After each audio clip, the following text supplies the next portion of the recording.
Greetings, everybody. This is from our U.S. History 1 class. We're looking at the end of salutary neglect. This is part 3. So the Grenville Acts and the Stamp Act is basically what we're looking at. What's going on with these things, beginning in 1764, is it's a reaction, basically, to the end of the French Indian War of 1763. The war was expensive, and it gives the British Empire some time and energy to devote towards not reasserting authority into the colonies, but asserting authority into the colonies. This attempt is going to fail miserably, right? But there's the significance is that in the attempt, it's going to unify these colonies. So we begin with the Grenville Acts. The Grenville Acts mark a change in the relationship between the colonies and the British Empire in this. The British Empire, before, when they passed laws, was simply to enforce mercantilism, right? If you're going to trade, you're going to use British ships. And the purpose of this is based, and these were as expressed in the Navigation and Trade Acts. And the purpose of this was to make sure that the British Empire would remain self-sufficient, that they would never have to become dependent on foreign markets, right? So that's the whole concept of mercantilism. The colonies produce raw material. That raw material is sent to the British Empire for consumption within Great Britain and or consumers within the colonies as well. So laws were passed that. The Grenville Acts and the Stamp Acts, what they're going to do is they're going to be an attempt to create revenue. Ultimately, they're going to fail to do that, but nonetheless, it's an attempt. Again, the significance of this is that these acts and the severity of these acts will begin the process, the very arduous process of unifying the 13 colonies, right? Got to keep in mind, these 13 colonies were not a unified place in culture, in politics, in economy. They were very diverse from each other. They had in common that they were all part of the British Empire, but that's where a lot of the commonalities stopped. So the Sugar Act was a series of taxes on commodities, including molasses. It was a strengthening of pre-existing laws as well. This is going to be problematic because it's going to enforce the Navigation Acts, and it's going to try to prevent them from trading in the West Indies with the French, right? And that's going to be problematic because there's a lot of money, not only to be lost to the colonists, but for magistrates that are supposed to be charged with enforcing British policy, right? So that's problematic, right? The fact that it's raising taxes is problematic, and again, that it's trying to impose British authority where it did not exist before, i.e. salutary neglect. The other part of the Grenville Acts, also passed in 1764, are the Admiralty Courts. These are horrific. Basically, what an Admiralty Court is a place where if you're arrested, you're assumed that you're guilty. If you weren't guilty, you wouldn't be there. So if you're not guilty, then prove that you're innocent, right? So the whole concept that we hold dear to our hearts of you're innocent until proven guilty, that's a great theory, but in reality, at these Admiralty Courts, that was completely thrown out. Also, there's no jury, right?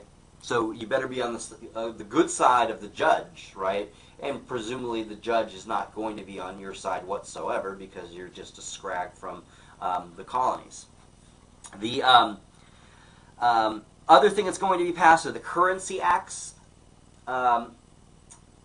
that make up the Grenville Acts of 1764. The Currency Acts targeted specifically the Virginia currency. In theory, it's going to target all the currencies. So back then, there's currencies being floated around by all of the colonies, plus you have the British pound. So there's all sorts, and then plus you also have individual banks issuing their own currency. So there's all sorts of currencies. So the British Empire is attempting, quite reasonably, to impose some sort of efficiency and uniformity within the currency system. This is obviously going to go over very well for colonists because there's value in that currency for them. They want to be able to purchase with this and pay whatever taxes are imposed, perhaps, with this. All right, so they target the Virginia currency. This is going to threaten banking. It's going to threaten the economy within the colonies. And so that's not going to go over too well. The significance of the Grenville Acts, though, is you have these laws being passed, and right away there's a reaction to it. We start hearing no taxation without representation right away from James Otis from Virginia, right? So we hear that coming out.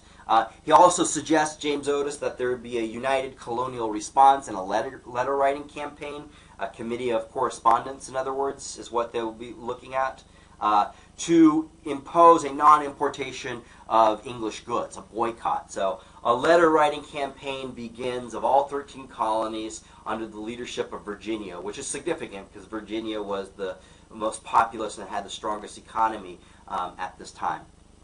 So you have that going on. Now the boycott, at first, under the Grenville Acts, is not going to be as effective as they want it to be, but it does mark a turning point that these colonies can and will unite when pushed. And so they have the network. They're communicating with each other, and they're acting on that communication. And this would lay the groundwork, these links of communication, which is really imposing. I mean, this is before, obviously, webcams. This is before the internet. This is before emailing. This is before texting, right? Obviously. And so the fact that they're able to communicate at all and be effective in organizing is quite significant. It's quite a feat. And it shows really the legacy of what salutary neglect was, right? It demonstrates that quite clearly.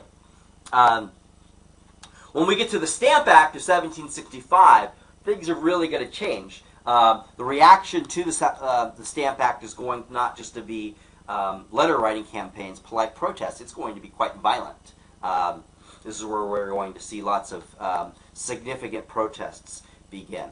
But basically, the Stamp Act was a series of taxes that would be imposed. You'd have to buy a stamp in order to sell and distribute newspapers, legal documents, commercial documents, dice and cards. This is a big mistake for the British Empire. And so they imposed these taxes. The problem with this act, though, is this. It affects almost everybody, right? Upper class and lower class, right? So lawyers, merchants, businessmen are having to pay this tax. And people who would frequent taverns are going to be affected by this tax as well. They're going to have to pay a higher price for their dice and their cards when they want to gamble after getting off of work, right? So it's going to affect everybody, and it's going to bring everybody into this conversation.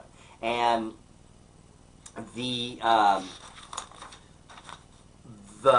reaction is pretty swift. Trade drops significantly by the end of 1764. The boycotts are effective. And so, since trade is dropping significantly at this point, the British Empire has got to make a decision. Are they going to keep imposing this? This is bad for business, right? That's the whole point of an empire, is to facilitate business so people can make money. And that's not happening because these damn colonists are have exercised an effective letter-writing campaign and have exercised a very effective boycott. Not easy to do, to boycott British goods. They're prevalent, right? It would be like trying to boycott gasoline. It would be like trying to boycott Walmart, God forbid. Don't report me to anybody for even bringing that up. But if you were to boycott Walmart, it would be quite difficult, right? Because those prices are cheap and the stores are everywhere, right? And so it was a very difficult thing for them to do, and they did it, right? So the British Empire basically rescinds the Grenville Acts and they rescind the Stamp Act. Not a good thing. So they rescind it. They do maintain like a 1-cent tax on molasses, and they keep a 1-cent tax on tea, and this would be part of the Sugar Act, or the Stamp Act, I mean. And so they keep those two small little components just to save face, just to say, hey, we can still do this, right? And the colonists would accept that grudgingly. They did. Parliament does pass the Declaratory Acts, which say, hey, we do have authority to pass acts in the future when we need to create revenue. And the next acts that they will pass would be the Townshed Acts, right? And we'll talk about that later. And those two, though, would be opposed through boycotts, right? The other thing that happens with the Stamp Acts is we see the birth of the Sons of Liberty, led by Sam Adams, which we'll talk about in a later lecture. So we're seeing not only people writing letters and affecting boycotts, but we're seeing these protests out in the streets. It emanates from Boston, Massachusetts, but chapters of Sons of Liberty start popping up all over the colonies, right? And so protests are happening, people carrying signs, chanting out lingos, liberty or death, don't tread on me, join or die, this kinds of things, right? People chanting out, burning British magistrates in effigy. We even have examples of criminal activity, of tarring and feathering British magistrates. And you'll see, we'll probably watch an episode from John Adams, and you'll see somebody get tarred and feathered. It's one thing to see it in a cartoon kind of picture of a guy being tarred and feathered. It's another thing to see it dramatized on film. That was a pretty horrific act, an act of violence, an act of terrorism, basically, is what it was. It's basically trying to, it's using an illegal and brutal act to accomplish a political objective, which is basically the definition of terrorism. Anyway, that's the Grenville and the Stamp Act, and the significance of it is that it unifies the colonies, right? In not just rhetorical ways, but in very significant ways. People are communicating with each other, and through that communication, they're boycotting, they're protesting, and it's working, right? So this is very troubling for the British Empire. More excitement to come. Talk to you guys later. I'm off to the beach.